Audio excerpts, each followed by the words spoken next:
Bien, entonces, hoy vamos a ver lo que es cirugía abdominal. Bien.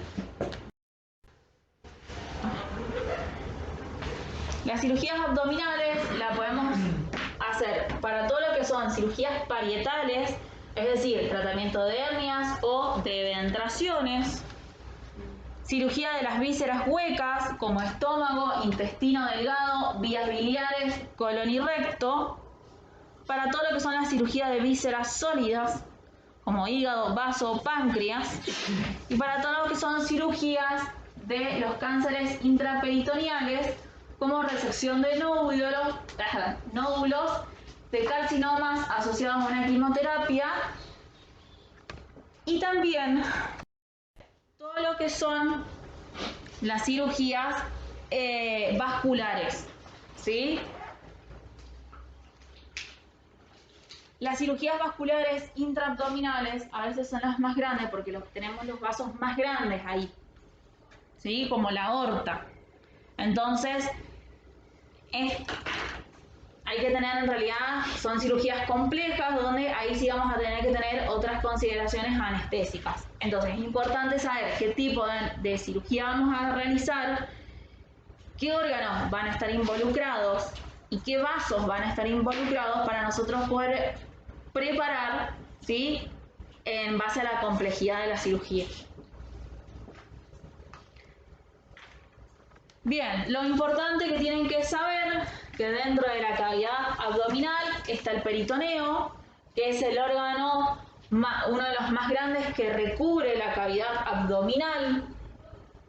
Esto en realidad se rompe, ¿sí?, cuando se hace una laparotomía.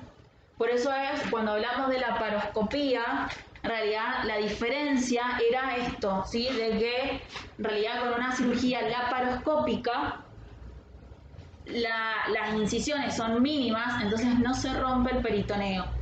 En cambio, con una cirugía abdominal abierta, ¿sí?, o una laparotomía, el peritoneo se rompe, ¿sí?, se abre en dos, casi todo el peritoneo.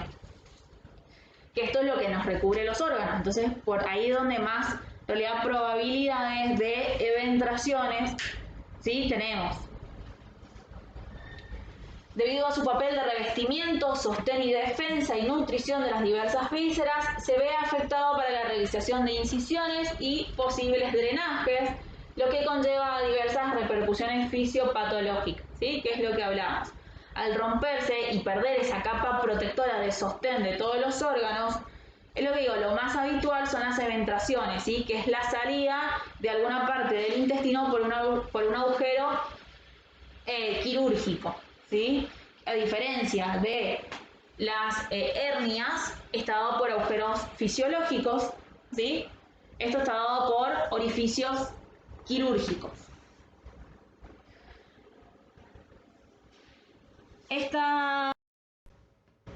El peritoneo es una amplia cubierta serosa compuesta por dos capas. Tiene una hoja parietal que cubre el 10% nada más de la superficie y esta va a recubrir la parte interna de la pared abdominal de la pelvis, incluido el diafragma. Bien, y la hoja visceral, que es la que nosotros, en realidad los cirujanos, la que en realidad rompen a la hora de realizar la incisión, es la que es el 90%, ¿sí?, de la superficie y recubre obviamente toda la parte intraabdominal del tracto digestivo, hígado y el vaso. Y a su vez forma lo que es el epiplión mayor y el mesenterio.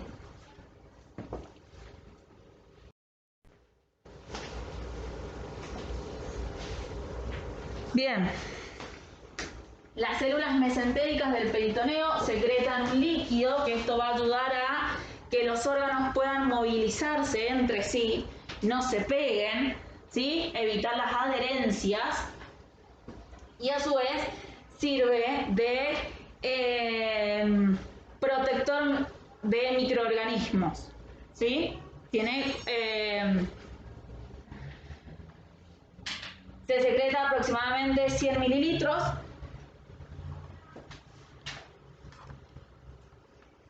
desempeña dos funciones esenciales, dijimos. Por un lado, permite asegurar el deslizamiento de las vísceras y por el otro lado, desempeña el principal de defensa contra posible material inoculado, ¿sí? Que dijimos son los microorganismos que pueden llegar a tener.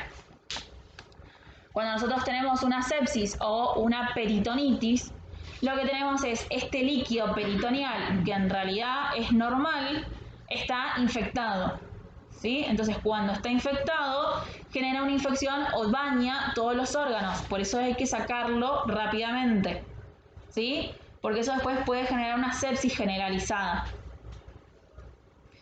El líquido peritoneal está sometido a un flujo constante de dirección cefálica que la dirige hacia la región subdiafragmática.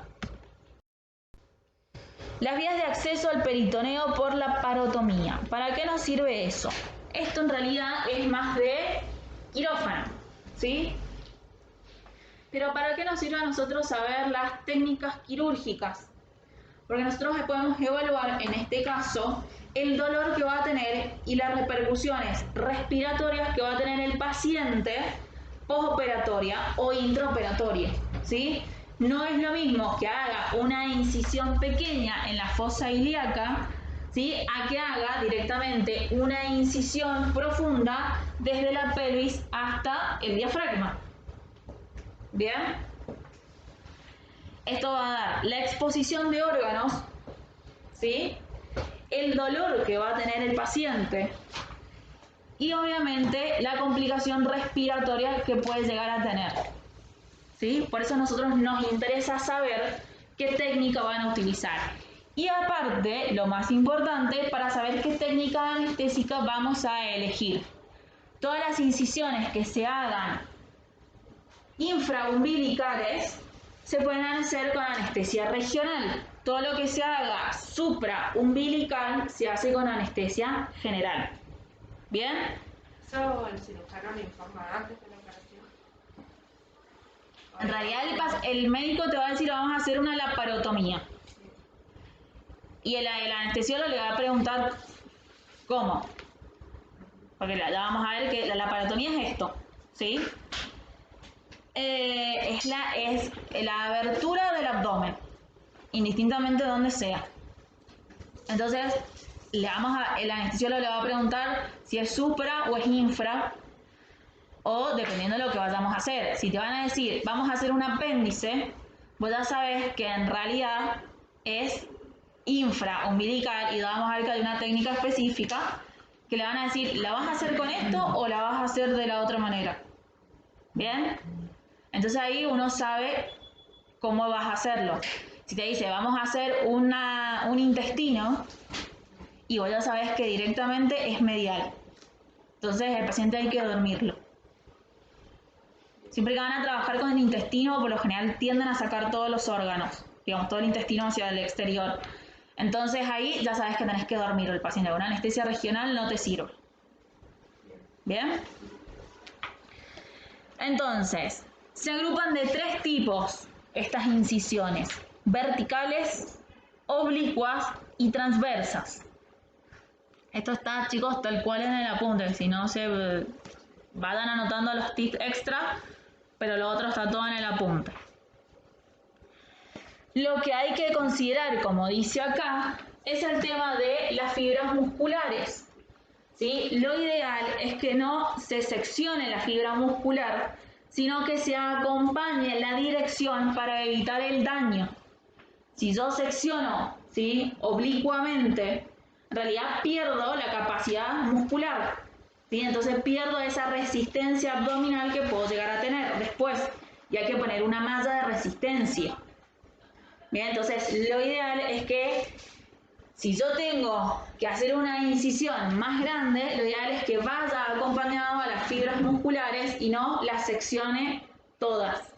¿Bien?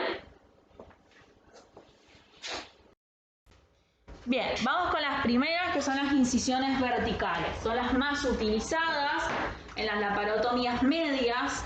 Presentan la ventaja de ser simples de realizar, poco hemorrágicas, fáciles de ampliar y de volver a cerrar. de evitar las mucosas musculares y las fibras nerviosas, dadas que pasan por la línea alba, conllevan un riesgo de eventración postoperatoria superior a las otras incisiones. ¿Por qué? Porque obviamente rompo todo el peritoneo. Entonces, por este motivo tengo un mayor riesgo de eventración, ¿sí? Directamente ahí secciono todo el... Bien. Tenemos la primera, que son la laparotomía media supraumbilicales. Bien, esta va entre la apófisis sifoides y el ombligo. Después tenemos la que son a caballo, sobre el ombligo, en la que rodea este y se realiza del lado izquierdo para evitar la incisión del ligamento redondo. Bien. Después tenemos las incisiones media infraumbilicales. Esta va desde el ombligo hasta el pubis. Esta, por ejemplo, las hacen en las cesáreas. ¿Bien? Y después tenemos las laparotomías medias sifopúbicas, que es cuando necesitamos ampliar la media, ¿sí? La extensión, y esta va desde la extensión del pubis hasta el esternón, ¿sí? Hago una media, esa media no me sirve, tengo que abrir más, la voy a extender hacia los dos proporciones, hacia los dos lados, ¿sí? Más hacia el pubis y más hacia el esternón. Bien, la media llega más o menos a la altura del ombligo.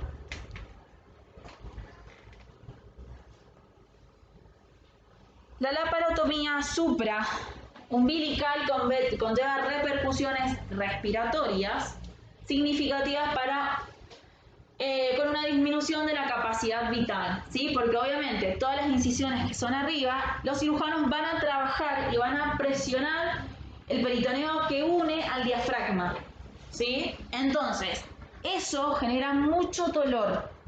Eso, por ejemplo, a veces lo utilizan cuando van a sacar útero. ¿Bien? Que hacen una cirugía, por lo general es una mediana, más bien alta, que le dicen ellos. Entonces empiezan a traccionar el útero, ¿sí? El diafragma. Y eso al paciente, si nosotros la tenemos con una anestesia regional, va a doler mucho. Dependiendo el alto de la línea media que ellos vayan a trabajar, a veces sí podemos hacer una anestesia regional y a la paciente lo ponemos en posición de Trendelenburg, cosa que la anestesia tome las metámeras más superiores. Bien, lo que hay que tener cuidado con esto es que si es muy arriba, bloquea diafragma, ¿sí? Las metámeras que irrigan el diafragma y producen una parálisis. Entonces ahí el paciente te empieza a decir que le falta el aire, entonces lo vamos a tener que intubar, ¿sí? Pero a veces cuando ellos van a trabajar, como les digo, para hacer una histerectomía, el útero está a la altura media, ¿sí? Y un poquito más arriba. Entonces nosotros cuando vamos a hacer la histerectomía, en realidad antes de eso le preguntamos al cirujano qué tan arriba va a ir. Si nos dice no, voy a hacer la cirugía rápido, qué sé yo, le hacemos una anestesia regional. Si te dice no, voy a trabajar un poquito más arriba, hay que dormirlo, ¿sí? Pues ya sabemos que va a generar esta estimulación del peritoneo superior y va a tener una dificultad respiratoria el paciente. ¿Bien? ¿Van entendiendo ahí la diferencia? O sea que principalmente la supra viene a ser regional, dependiendo. ¿Supra? No. General. Por lo general siempre hacemos general. Es raro que una supra podamos hacerla con anestesia regional. Las medianas, que es la que te digo que usan para una anestesia, por ejemplo, para una histerectomía, Sí. a veces ellos hacen un poquito más arriba y se llevan a supra, ¿sí? Pero en realidad es medial o a caballo, como le quieras decir, Sí. ¿sí? Eso es medial. Si ellos empiezan a trabajar, por más que la incisión no vaya hacia arriba, ellos meten mano, Claro, porque van a ver que trabajan con separadores, claro. que lo que hace es aumentar el campo visual, ¿sí? Si ellos van a trabajar, en realidad van a estimular mucho el diafragma, te avisan para que vos cedes a la paciente o directamente hagas una anestesia general, porque ellos saben que el paciente va a empezar a generar dificultad respiratoria. ¿Bien? Por eso ellos te van avisando, ¿sí? Por eso es, como les digo, importante saber la parte quirúrgica, porque a nosotros nos influye mucho esto, ¿sí? Para decidir qué vamos a utilizar. Bien, un ejemplo, un abdomen, ¿sí? ¿Qué creen que es esto? ¿Y cómo está? No, necrosado. ¿Sí? A esta chica era flaquita como ella, y venía literalmente así, con un abdomen como embarazada de 9 meses. Apenas hicieron la incisión, se abrió peritoneo, salió líquido purulento, ¿sí? Negro. Esto está necrosado, el tejido directamente está muerto, el intestino. Entonces hay que resecarlo, hay que sacarlo. Estos casi son como 2 metros de intestino. Eso se regenera, ¿no es cierto? No, el intestino no se regenera. Una vez que sacaste intestino, Pero le sacaron todo. ¿sí? Todo está muerto, está todo negro. Creo que era por una oclusión. Fíjense que no, la chica ya venía teniendo problemas y se dejó estar ¿No? y terminó con una necrosis intestinal. Fíjense que no solo tiene contenido, sino que el intestino van a ver que está lleno de líquido, entonces está aumentado su tamaño. No tiene este ancho el intestino normalmente. ¿Sí? Fíjense que acá se puede ver cómo está totalmente ancho. De tanta presión se ha caído al exterior y el cirujano lo está sosteniendo con las piernas para que no se caiga al piso. ¿Bien? Hasta poder terminar de resecarlo y sacar la pieza. En este caso vamos a tener que hacer una incisión como Vertical. sí, está dentro de las verticales, pero dijimos que era la sifopúbica. Bien, sí, pues necesito una amplia incisión para poder extraer todo el intestino que está necrosado y en realidad, como esta tiene una peritonitis también, ver qué otros órganos están necrosados o pueden llegar a estar perforados. Bien, entonces necesito tener muy buen campo de la cavidad abdominal. Que esta era la otra diferencia que tenían con las cirugías laparoscópicas. Yo acá sí, si yo hago una cirugía media y saco todos los órganos, sí voy a tener una visualización completa del abdomen. Pero, y así todo, tampoco tengo una visualización, porque si yo saco el intestino, y en realidad tengo que andar buscando para ver. ¿Qué tipo de relajación vamos a utilizar en este tipo de pacientes?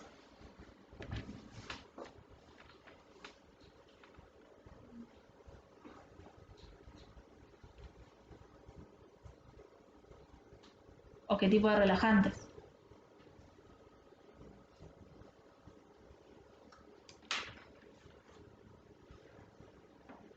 Dentro de la anestesia. ¿Ustedes creen que el paciente tiene que estar relajado o no? Y entonces, ¿qué le voy a poner?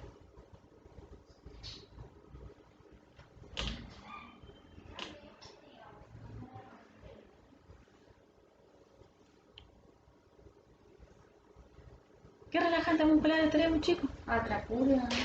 Bien, vamos a utilizar un relajantes no despolarizantes. Toda cirugía abdominal necesita mucha relajación, ¿sí? Porque obviamente todas las musculaturas y todos los órganos tienen que estar relajados. Entonces, siempre que hacemos una cirugía abdominal, indistintamente la incisión que se haga, el abdomen tiene que estar totalmente relajado. No quiere decir que para la inducción vayamos a utilizar relajantes no despolarizantes, ¿sí?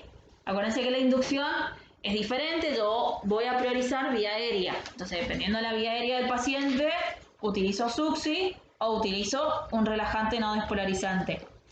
Una vez que el paciente ya está dormido y ya lo tenemos en respirador, automáticamente hago el relajante no despolarizante. Le van a ver que le van a decir, antes de que abran, hacerle el atracurio o hacerle el bromuro. ¿Bien? Porque el paciente tiene que tener totalmente el abdomen relajado en todo momento. ¿Sí? Cuando ellos empiezan a ver que pierde la relajación, los órganos empiezan a generar como más fuerza y a querer salir. Entonces los cirujanos te dicen, che, relájamelo un poquito. Mirá, si se me está saliendo todas las vísceras hacia afuera. ¿Sí? No pueden contenerse porque al no estar relajado tienden a salir. ¿Sí? Si yo tengo una incisión media grande.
Estas, a veces, esas inguinales son las que utilizan a veces para lo que son las apéndices. Bien. Y después tenemos las incisiones transversas, que estas pueden practicarse en todas las zonas del abdomen y se seccionan las fibras musculares, principalmente del recto del abdomen y la aponeurosis de los músculos oblicuos y transverso en sentido lateral. Estas incisiones suelen provocar menos eventraciones que las laparotomías medias, pero las secuelas motrices y sensitivas son más frecuentes, ¿sí? Porque es lo que le digo, voy a seccionar el músculo diferente de las fibras. Bien, las fibras van en sentido vertical y yo voy a hacer una incisión oblicua. Entonces, corto estas fibras y van a perder esta resistencia que tiene la pared abdominal, ¿sí? Y obviamente la parte sensitiva. Entonces a veces pueden quedar como, por ejemplo, poca sensibilidad en la parte abdominal hasta el tacto, ¿sí? Hasta sensibilidades de la piel. En este caso se coloca, como les digo, una malla después, ¿sí? Que va a ser de protección o de resistencia de la cavidad abdominal. Estas incisiones tenemos las transversas paraumbilical derecha, que se reserva para la realización de la colectomía derecha, incisiones transversales suprapúbicas de Fahrenheit, utilizadas para cirugías ginecológicas, de las cuales existen numerosas variantes. ¿Sí? Lo que le digo esas de las paraumbilicales es cuando colocamos bien lo que le digo, las colostomías.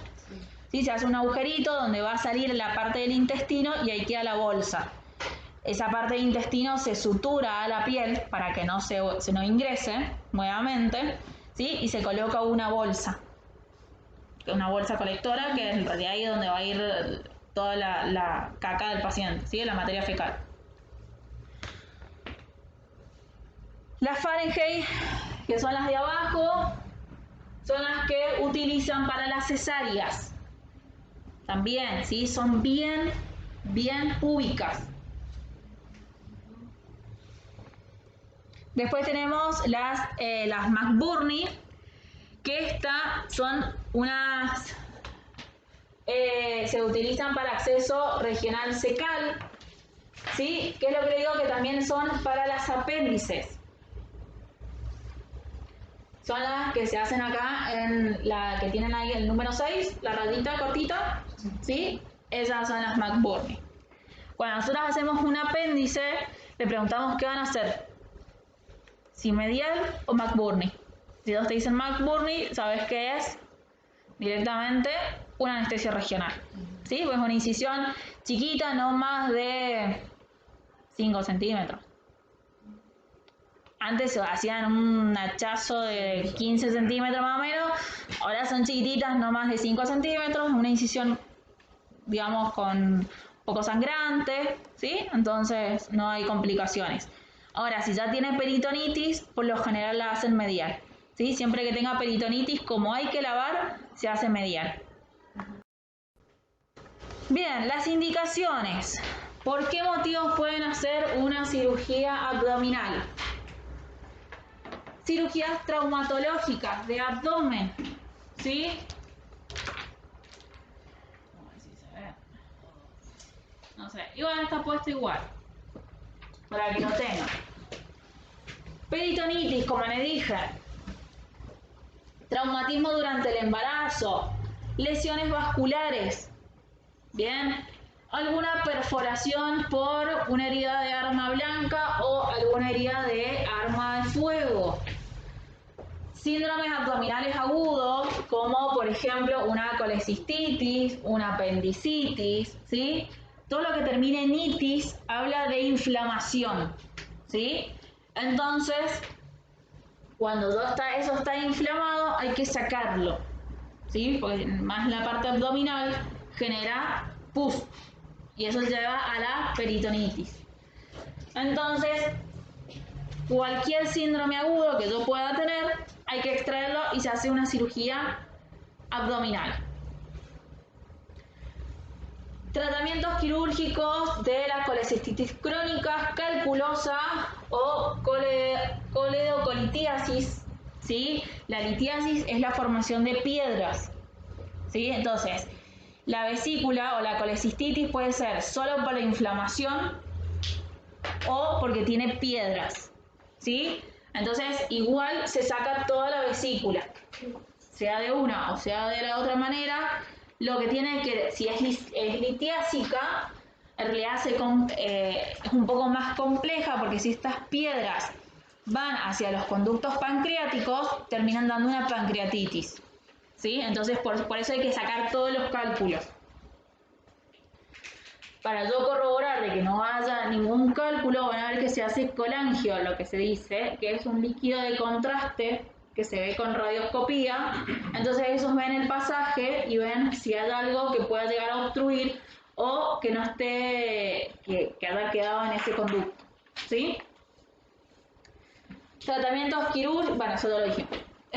Sangrado del tubo digestivo, ¿sí? Como hemorragias, o mejor dicho, llamadas las hemorragias internas, que le dicen. Isquemia intestinal o infarto mesentérico, como el que les mostré recién. tratamiento de aneurismas de aorta abdominales, ¿sí? Esa, como les digo, todo lo que es de vascular es lo más riesgoso. ¿Saben lo que es un aneurisma? Bien. Un coágulo en la cabeza. No. La aneurisma es una debilidad de una parte de la pared del vaso. Ustedes tienen el vaso, ¿bien? Lo que hace esta pared en una zona es debilitarse y extenderse. ¿Bien? Entonces esto, ¿qué es lo que se hace? Se reseca, es decir, se hace una unión entre parte y parte, por lo general no se saca. Esto se anula y se hace una comunicación con el resto del vaso. ¿Bien? Porque si este aneurisma se rompe, porque es una debilidad, tenés una hemorragia. Eso es lo que pasa a nivel cerebral. Son las más habituales. Pero también tenemos aneurisma de aorta. Acuérdense que la aorta pasa por el abdomen, entonces tenemos la aorta abdominal, que es mucho más riesgoso. ¿Bien? Porque es un vaso obviamente muy grande, donde tenemos mucho volumen sanguíneo. Entonces, una pérdida de esto hace que el paciente se pueda ensanguinar en 2 minutos, 3 minutos. ¿Bien? Por eso no se sacan las aneurismas. Lo que se hace es, se clampea, ¿sí? Para que deje de tener contacto con esa pared y se sigue la circulación aparte. ¿Bien? Esas son las aneurismas. Reoperaciones por sepsis abdominales, ¿sí? Síndrome gineco-obstétrico, que esto va obviamente desde el embarazo hasta una torsión por quiste, una endometriosis, o en realidad para hacer una simple ligadura de trompas, ¿sí? Tratamientos de la neoplasia maligna intraabdominales, todo lo que sean cánceres. Paliativo quirúrgico de la enfermedad de Kohr y tratamiento de las complicaciones de la cirugía laparoscópica. ¿Sí? A veces, por ejemplo, pasó una época que dejaron de hacer laparoscopía porque hacían las apéndices láparo. Cuando ustedes cortan el apéndice, queda un muñoncito, que ese muñón lo suturan. Se saltaba esa sutura y empezaba a sangrar, ¿sí? Entonces después había que reintervenirlos. Y fue grande el porcentaje de pacientes reintervenidos por la ruptura o la salida de esta sutura del muñón. ¿Sí? Entonces dejaron de hacer por un tiempo láparo. ¿Sí? Entonces decidieron hacer todas directamente convencionales, que se denominan. ¿Bien? Entonces ahí podemos reintervenir al paciente. O la otra es, hago una laparoscopía diagnóstica para ver qué veo, porque como dijimos tengo una buena visualización de la cavidad abdominal. Entonces hago la laparo diagnóstica y termino haciendo una laparotomía terapéutica, ¿sí? Que es la que yo voy a realizar para hacer la cirugía. Ocupo la laparo solo para ver. Sí, pues yo hago la eco, digo, y tiene una hemorragia, bueno, pero no veo dónde está la hemorragia. Hago la láparo para ver dónde está la hemorragia. ¿Lo puedo solucionar láparo? Se soluciona láparo. Y si no, hay que convertir, te dice.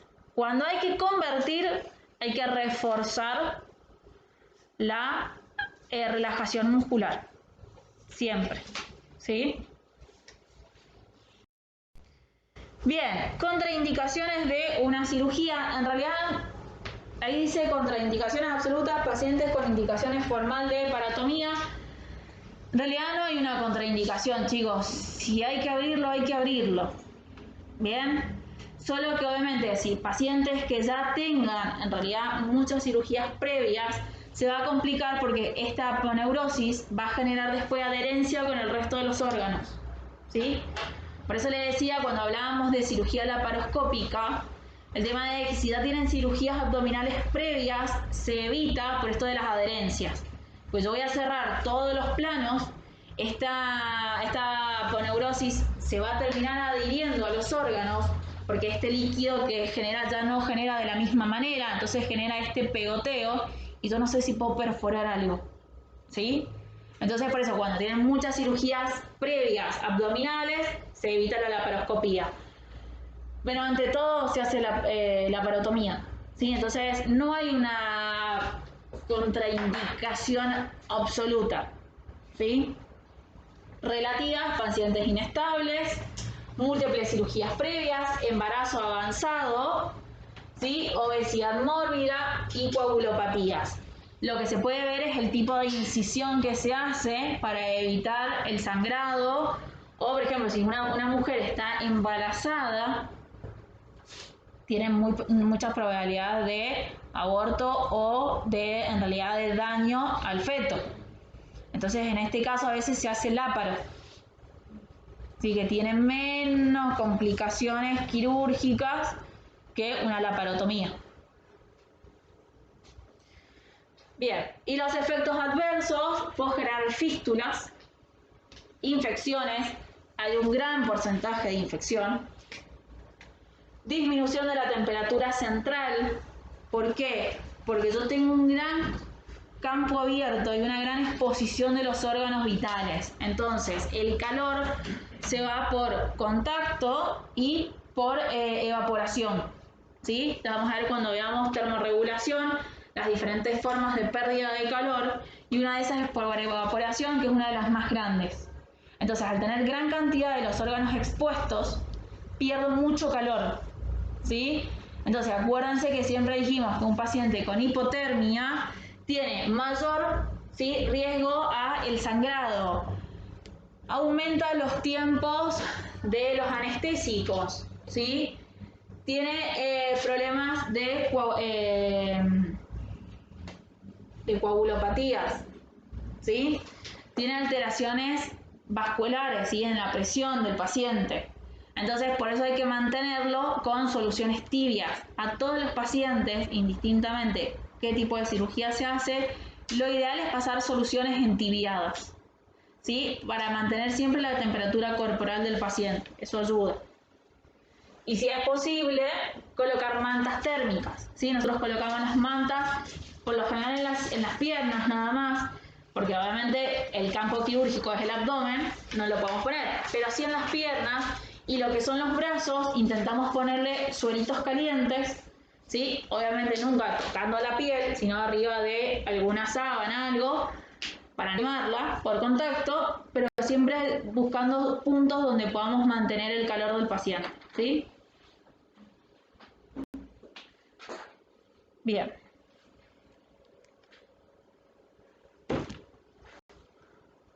Vamos a darle.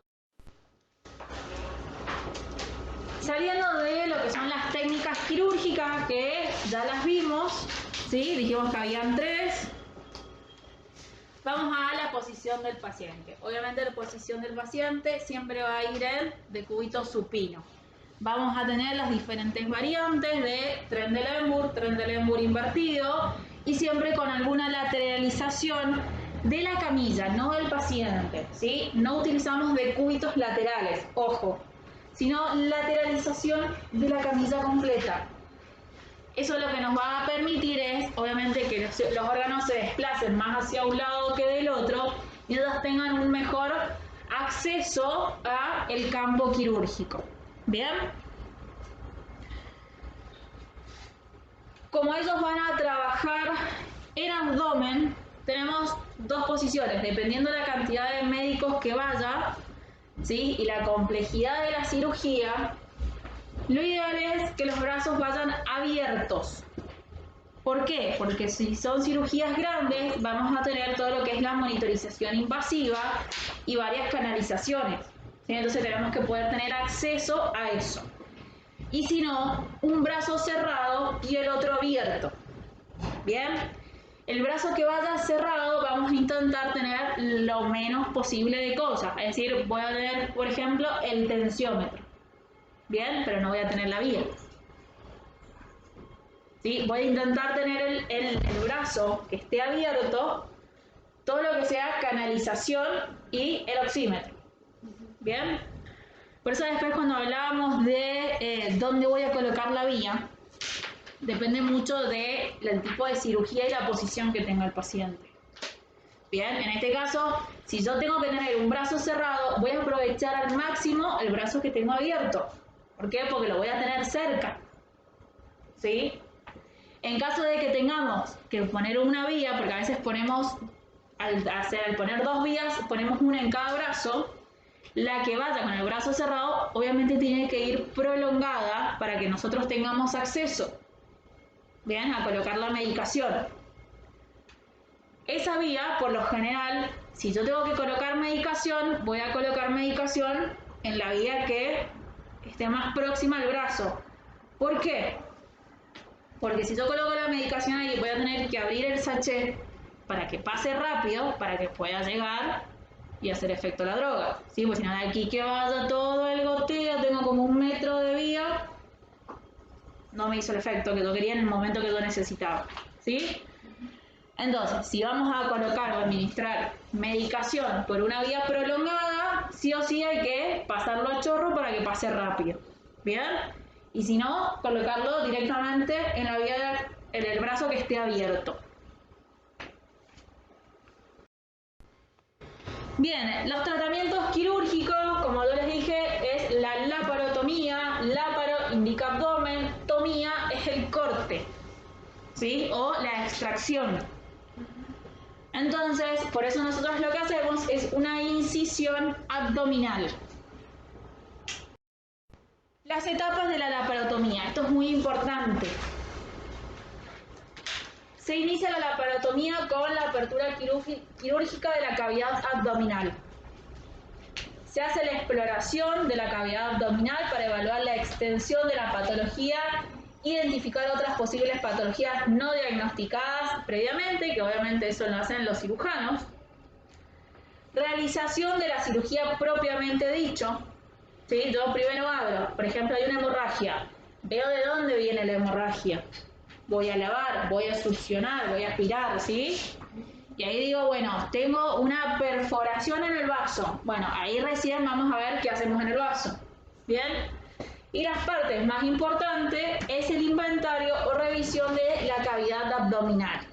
Que acá nosotros también tenemos que estar atentos porque esto implica que pueda haber una reintervención o si queda algo adentro, ¿sí? Se hace una infección.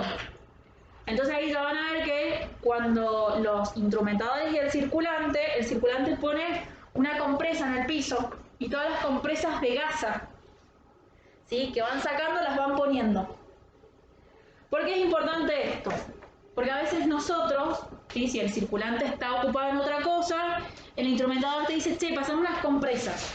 Profe, la interrumpo. ¿Vos cerraron? Sí, cerrar. Hay alguien que está hablando, no me importa. A veces nosotros ayudamos al circulante, si no está, ¿sí? Dicen, pásame compresas.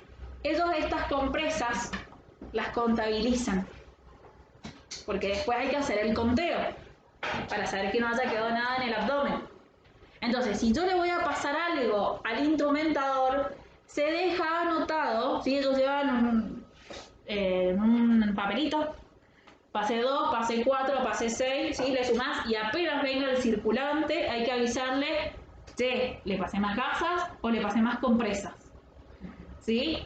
En esas cosas, porque eso es lo que van a utilizar en el abdomen para secar, ¿sí?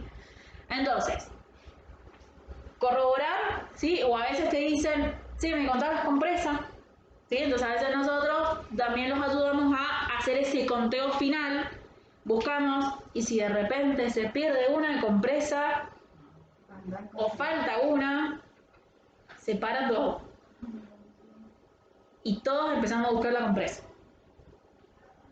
¿Bien? Porque no puede haber nada en el abdomen. Nos tenemos que asegurar de que no quede nada, ni una gasa, ni una compresa. ¿Sí? El instrumentador va siempre haciendo el conteo, ¿sí? Indistintamente, parte de su función. Y el circulante, si los cirujanos o la instrumentadora va descartando los tachos, es sacarla del tacho y colocarla todas juntas, como les digo, en esta compresa que se pone aparte en el piso. ¿Bien? para después ir haciendo el conteo. Y por último, el cierre de la cavidad abdominal. En este punto, ¿sí? Entre medio de este punto del inventario y del cierre, es cuando nosotros vamos a empezar a hacer la analgesia. ¿Sí? Es cuando el anestesiólogo te va a decir, bueno, le vamos a pasar la morfina, ¿sí?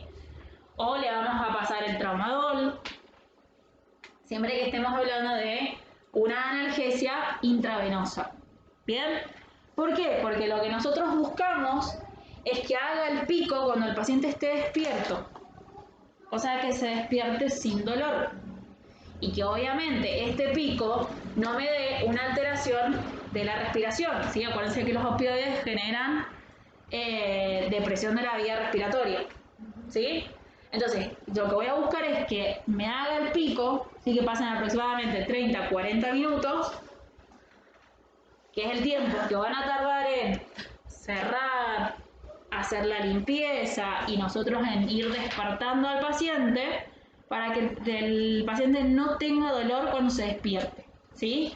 Son cirugías muy dolorosas. Imagínense que tienen todo el abdomen abierto. ¿Bien? Estamos hablando siempre de anestesia general. Bien, obviamente si yo tengo una anestesia regional, al paciente no le va a doler, porque va a tener el efecto de la anestesia por 3 o 4 horas. ¿Sí? Entonces siempre estamos hablando de anestesias generales. Bien, con anestésico tenemos que, como les digo, valorar el tema de la relajación. Nosotros vamos a dormir al paciente como siempre, ¿sí? Evaluando los pilares de la anestesia, que son ¿cuáles?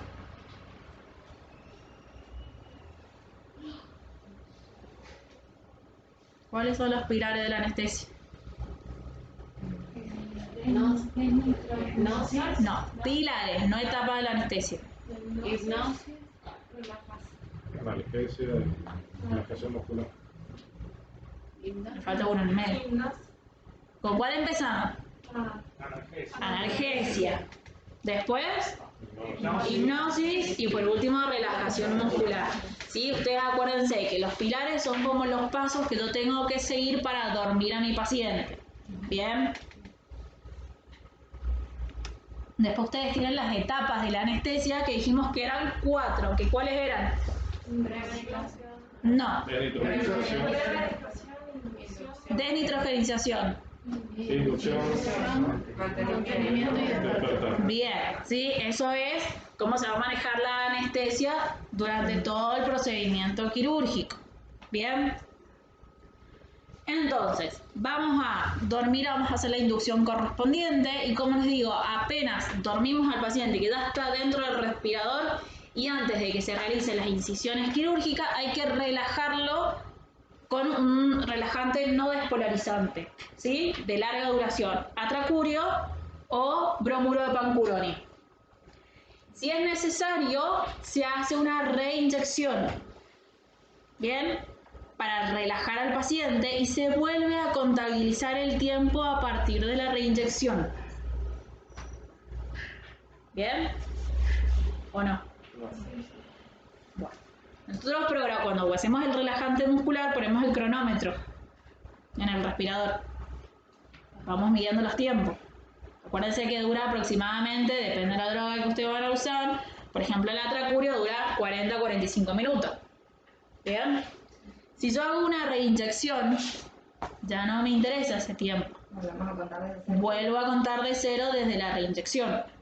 Bien, porque yo ahí ya tengo 40 minutos más. Bien, entonces ahí ponemos en 0 el cronómetro y volvemos a poner el reloj. Igual siempre nos fijamos en cuánto tiempo de la primera dosis hicimos esta reinyección. ¿Bien? ¿Por qué nos interesa esto? Porque a veces están casi por terminar y te dicen, no, pero yo necesito que me lo relajes. Entonces ahí lo que van a modificar son las dosis. Bien, de por sí las reinyecciones es casi la mitad o el 10% de la dosis inicial. ¿Sí? Entonces, si por ejemplo le hicieron 30 miligramos o 25 miligramos de atracurio, le voy a hacer 5 de reinyección. Y vamos viendo. Si es necesario, le hago los 5 restantes. ¿Bien? Igual eso siempre, acuérdense que se los dice el anestesiólogo. ¿Cuánto es la dosis que quiere? Bueno, entonces dormimos al paciente, lo relajamos, ¿sí? Y obviamente después ahí, dependiendo de la cirugía, vamos a modificar la posición del paciente. Dependiendo de lo que ellos te pidan, te van a pedir que lo pongas en tren, en antitren, lateral derecho, lateral izquierdo. ¿Bien? Complicaciones respiratorias de la laparotomía. Las complicaciones respiratorias postoperatorias se asocian a un aumento de la morbilidad postoperatoria y a una prolongación en la hospitalización.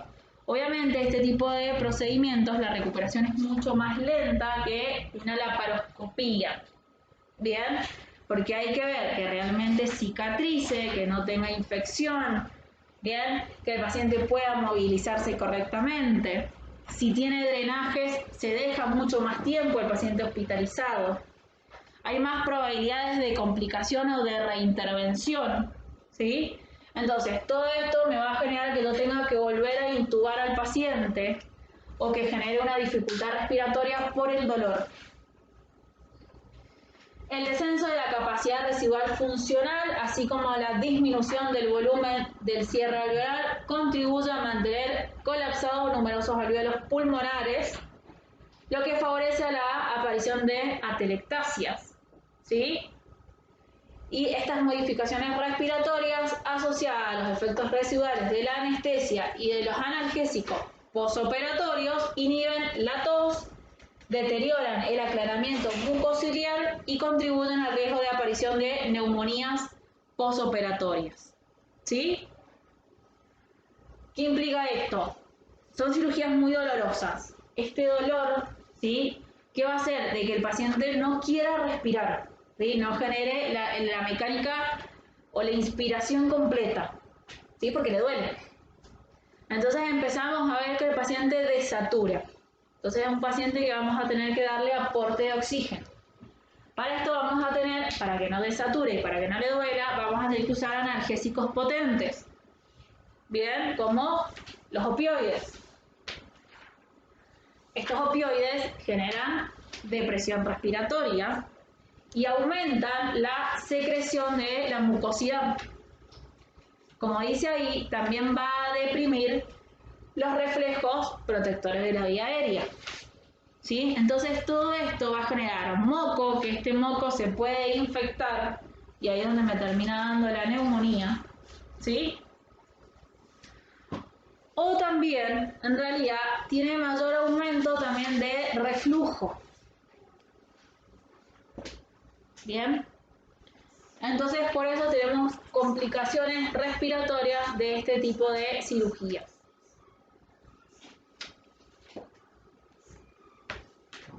Lo otro de las atelectasias decía que al no tener una buena mecánica respiratoria, ¿se acuerdan qué es lo que son las atelectasias? ¿Qué es lo que es? O sea, se colapsa la piel. ¿Por qué? Porque hay una baja presión. Bien, diferencias de bajas presiones, ¿sí?, donde el pulmón no alcanza a distenderse, entonces se terminan pegando, digamos, los alvéolos y se colapsan. A diferencia del barotrauma, que es por diferencia de altas presiones. Entonces, al no tener una buena mecánica ventilatoria, el paciente termina atelectasiándose y eso hace que también haya un mal intercambio gaseoso. Bien, porque todos estos alvéolos que están colapsados no producen el intercambio. En lo consiguiente, ahí también aumenta lo que es la desaturación y la hipoxemia. ¿Bien? Bien, otras complicaciones muy habituales, náuseas y vómitos postoperatorios, ¿sí? Acuérdense que todos los anestésicos y más los opioides que nosotros utilizamos como efectos adversos estimulan la náusea y por lo consiguiente el vómito. A todo esto le vamos a complementar de que si ellos han estado trabajando o estimulando la parte visceral, generan estimulación de náuseas. Bien. Si a todo esto le asociamos que el paciente se puede hipotensar, la hipotensión genera náuseas. Y estas náuseas desencadenan en vómitos. ¿Qué nos perjudica a nosotros de que tenga náuseas y vómitos a pesar de que sea molesto para el paciente? El esfuerzo que tienen que hacer para vomitar. Este esfuerzo que van a hacer para vomitar genera que se pueda abrir la herida, ¿sí? Que empiece a sangrar o que se ventre. Bien, por eso hay que evitar el tema de las náuseas y los vómitos. Y con respecto al dolor postoperatorio, vamos a determinarlo dependiendo el tipo de procedimiento que vamos a utilizar. Si ya sabemos de entrada que es una cirugía programada muy dolorosa, vamos a utilizar una analgesia que no sea endovenosa. Bien, vamos a utilizar una anestesia multimodal. Es decir, vamos a combinar la anestesia general para lo que es el intraoperatorio y una anestesia peridural para lo que es la analgesia posquirúrgica. ¿Bien? ¿Se acuerdan de la peri? Bien, vamos a dejar un catéter donde yo puedo colocar analgésicos, ¿sí? O dejar una bomba de analgésicos, y esto me va a ayudar en dos cosas. En el intraoperatorio a disminuir los riesgos, a disminuir los consumos de drogas. Si yo disminuyo el consumo de drogas, disminuyo los efectos adversos. ¿Bien? ¿Por qué? Porque al paciente no le duele. Entonces necesito menos dosis para dormirlo, menos dosis para mantenerlo. ¿Bien? Y segundo, va a tener una muy buena analgesia postquirúrgica. ¿Sí? Para eso me sirve una anestesia peridural.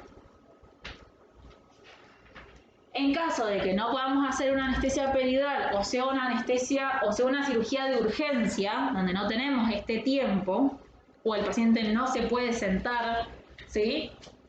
Lo que vamos a hacer es una analgesia intravenosa, donde podemos hacer la combinación de AINES con opioides.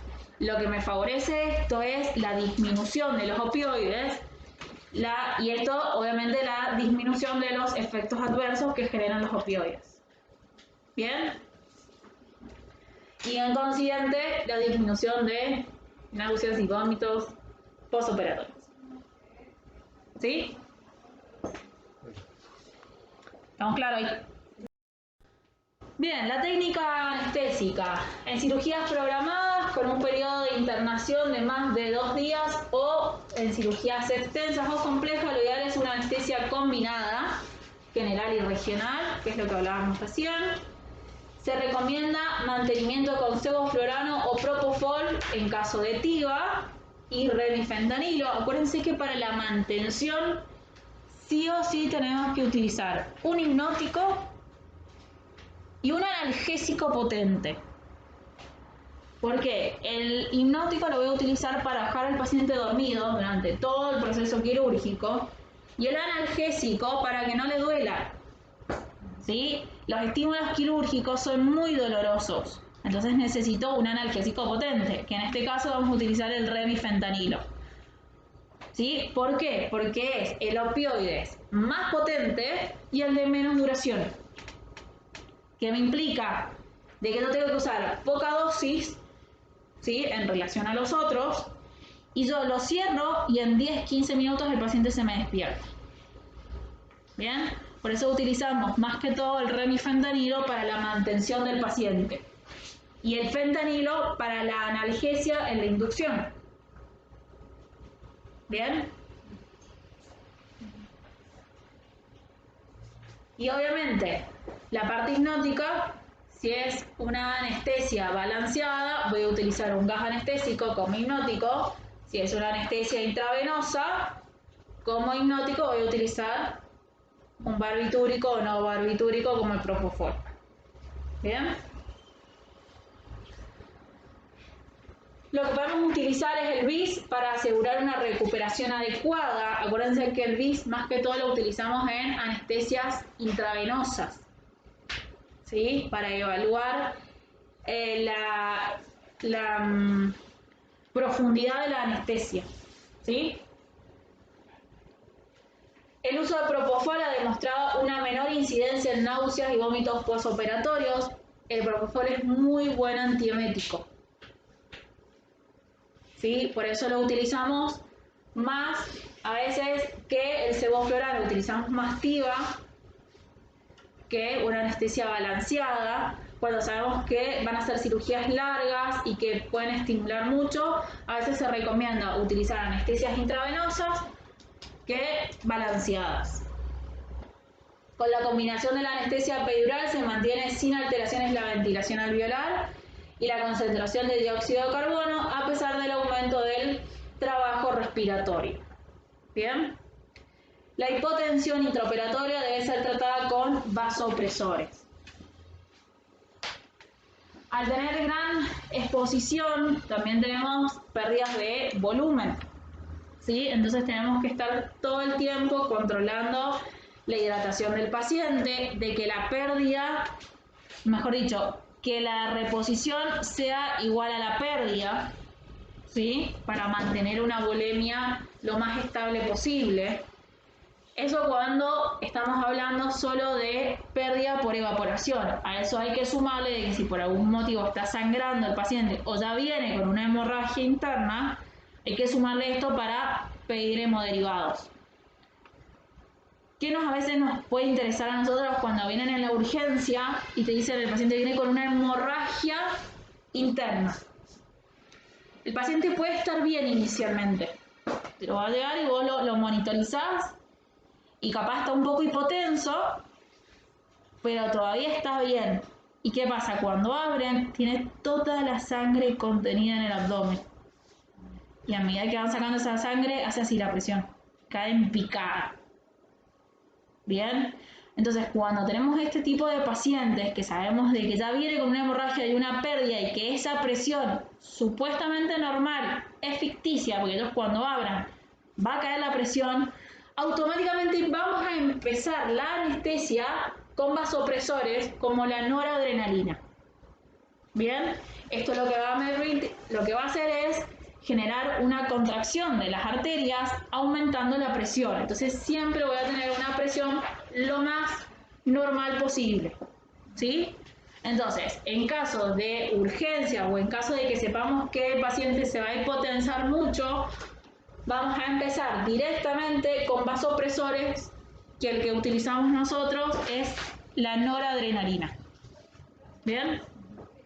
Y ya no utilizamos, por ejemplo, la etilefrina, la epinefrina, ¿sí? Porque esos son de menos intensidad. Entonces, si uso uno, no utilizo el otro. Siempre utilizamos el mismo. Monitorización. Vamos a empezar con la monitorización básica, ¿sí? Sí, hay un montón de cirugías que son abdominales que no necesitan grandes monitorizaciones, ¿sí? Por ejemplo, una histerectomía puede sangrar, sí, un montón, pero ya se ha estandarizado tanto la técnica y son tan prolijos a veces para trabajar que es raro la complicación, ¿sí? Entonces, este tipo de cirugías las vamos a empezar siempre con la monitorización básica. ¿Cuál es la monitorización básica? Pulsómetro. Electroscanning.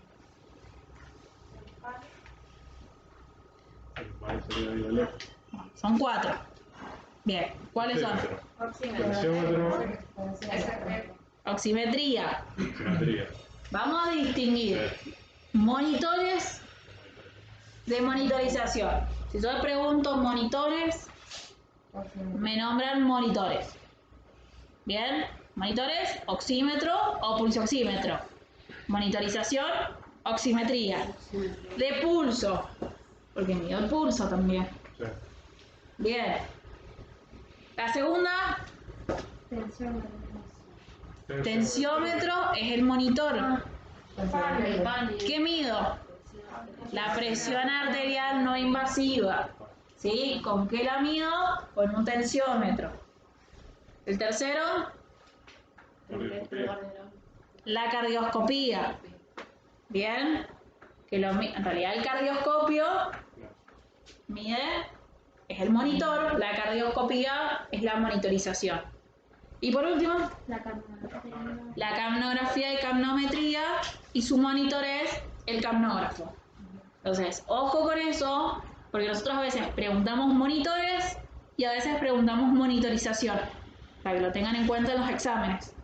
Si yo pregunto monitores, me responden monitores. Si yo pregunto monitorización, responden con la monitorización.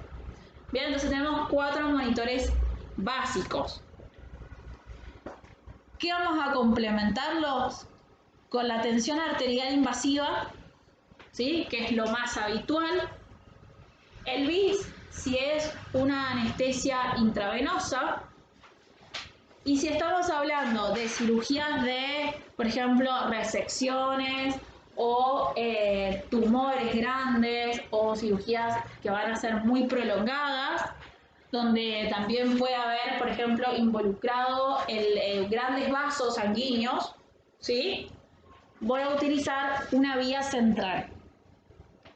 Que la vía central inicialmente la vamos a utilizar como vía de acceso a hidratación, ¿bien?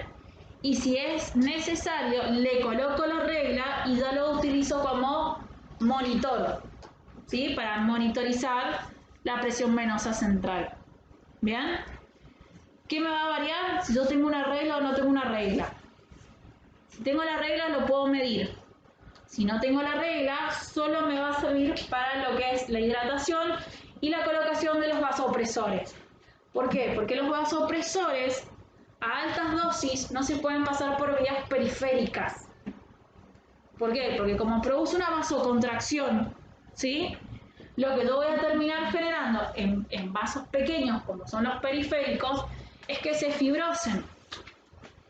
Entonces, a baja dosis y en tiempos cortos, sí lo puedo utilizar en vías periféricas.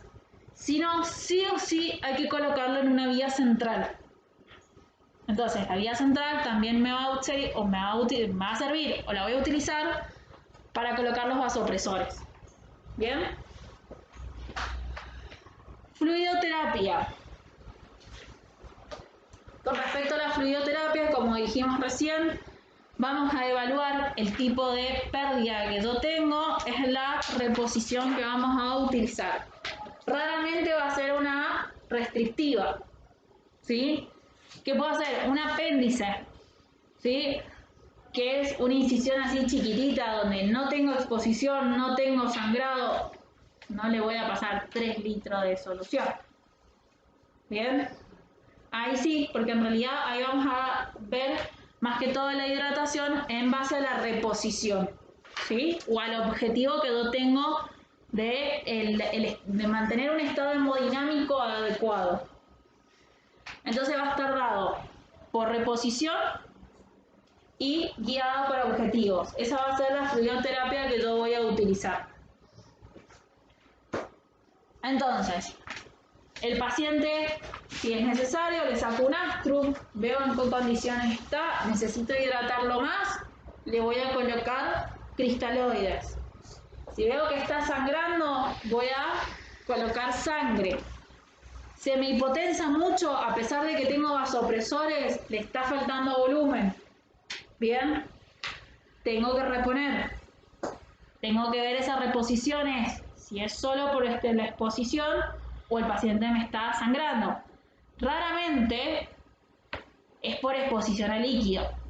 Si yo tengo una hipotensión y estoy usando vasopresores, es porque el paciente está sangrando. Véanlo de esta manera. El volumen lo estoy perdiendo por sangrado. Entonces sí o sí necesito recuperar con sangre. ¿Bien? Entonces, vamos a evaluar la fluidoterapia, como digo, en relación a las pérdidas o al objetivo. Yo necesito que este paciente tenga en todo momento una media de 60. indistintamente cómo sea la sistólica, cómo sea la diastólica, yo quiero que tenga una media de 60, porque este paciente es cardiovascular o tiene un infarto previo, entonces no necesito que le baje mucho la presión. Este paciente es hipertenso, no puede bajar la presión de los 120 de sistólica durante toda la cirugía, porque su presión normal es de 160. ¿Sí? ¿Se acuerdan que no puede variar más del 20%? Entonces, mi objetivo es que hemodinámicamente él tenga todo el tiempo una presión sistólica por lo menos de 120. Y lo voy a hidratar y le voy a colocar los vasopresores, sea necesario, para mantener esa presión constante. ¿Bien? Esa es guiada por objetivo. Yo tengo un objetivo y necesito llegar a ese objetivo. ¿Con qué lo voy a hacer? Con la fluidoterapia. ¿Con cristaloides o con sangre? Raramente utilizamos coloides. ¿Sí? ¿Se acuerdan que lo hablamos el año pasado? Que los coloides más lo utilizamos cuando son pacientes que no reciben transfusiones o en realidad cuando estoy esperando que todavía no me llega la sangre y ya le pasé demasiado cristaloide y necesito retener este volumen.